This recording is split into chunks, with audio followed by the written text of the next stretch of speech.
എൻ്റെ കഴിഞ്ഞ വീഡിയോയ്ക്ക് ശേഷം ഒരുപാട് പേര് പേഴ്സണലി മെസ്സേജ് അയക്കുകയും ചോദിക്കുകയും ചെയ്തൊരു കാര്യമാണ് വഴി ഈസ്മെന്റ് ബൈ പ്രിസ്ക്രിപ്ഷൻ ഓഫ് പാത്വേയുടെ ഈസ്മെന്റ് ബൈ പ്രിസ്ക്രിപ്ഷൻ വഴി ആ വഴിയവകാശത്തെ പറ്റി ഒന്ന് പറയാമോ എന്ന്. അതായത് ഇപ്പം എനിക്കൊരു പ്രോപ്പർട്ടി ഉണ്ട്. എൻ്റെ പ്രോപ്പർട്ടി ഞാൻ മെയിൻ റോഡിലോട്ട് കടക്കുന്നത് എൻ്റെ അയൽവാസിയുടെ പ്രോപ്പർട്ടിയിൽ കൂടെയാണ്. ഞാൻ കഴിഞ്ഞ കുറേ നാളുകളായിട്ട്, അതായത് മോർ ദാൻ 20 years ആയിട്ട് ഞാൻ എൻ്റെ അയൽവാസിയുടെ പ്രോപ്പർട്ടിയിൽ കൂടെയാണ് ഞാൻ മെയിൻ റോഡിലോട്ട് പോകുന്നതെന്ന് വെച്ചു.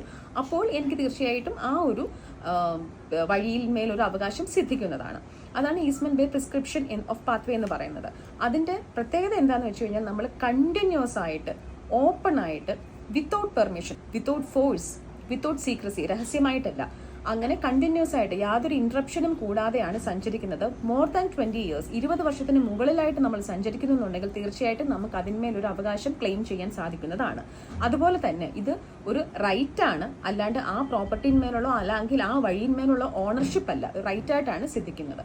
അതിന്റെ ബേർഡൻ ഓഫ് പ്രൂഫ്, അത് തെളിയിക്കേണ്ടത് ആരാണോ ഇത് അവകാശം ഉന്നയിക്കുന്നത് അയാൾക്ക്. ഞാനാണ് എനിക്ക് ആ അവകാശം വേണമെന്ന് പറയുന്നത്, ഞാനാണ് ഇതിന്റെ ഇത്രയും കാലമായിട്ട് ഞാനത് യൂസ് ചെയ്തു എന്നുള്ളൊരു കാര്യമൊക്കെ തെളിയിക്കേണ്ടത്. ഗവൺമെന്റ് പ്രോപ്പർട്ടി ആണെന്നുണ്ടെങ്കിൽ 30 വർഷത്തിന് മുകളിലും, അല്ലെങ്കിൽ പ്രൈവറ്റ് പ്രോപ്പർട്ടി ആണെന്നുണ്ടെങ്കിലും 20 വർഷത്തിന് മുകളിലും നമ്മളത് കണ്ടിന്യൂസ് ആയിട്ട് യൂസ് ചെയ്തിരിക്കണം. ഒരു വർഷം പോലും അല്ലെങ്കിൽ ഒരു പ്രാവശ്യം പോലും ഒരു ഇന്ററപ്ഷൻ പാടില്ല.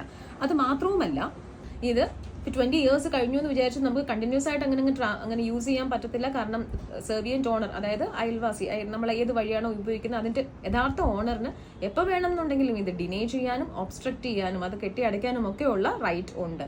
അപ്പോൾ നമുക്ക് അങ്ങനെ ഒരു സിറ്റുവേഷൻ വരുവാണെന്നുണ്ടെങ്കിൽ സിവിൽ കോടതിയെ സമീപിക്കേണ്ടതാണ്. അപ്പോൾ അതിന് എന്തൊക്കെ കാര്യങ്ങൾ ചെയ്യണം എന്നുള്ളൊരു കാര്യം ഞാൻ നെക്സ്റ്റ് വീഡിയോയിൽ വ്യക്തമാക്കാം.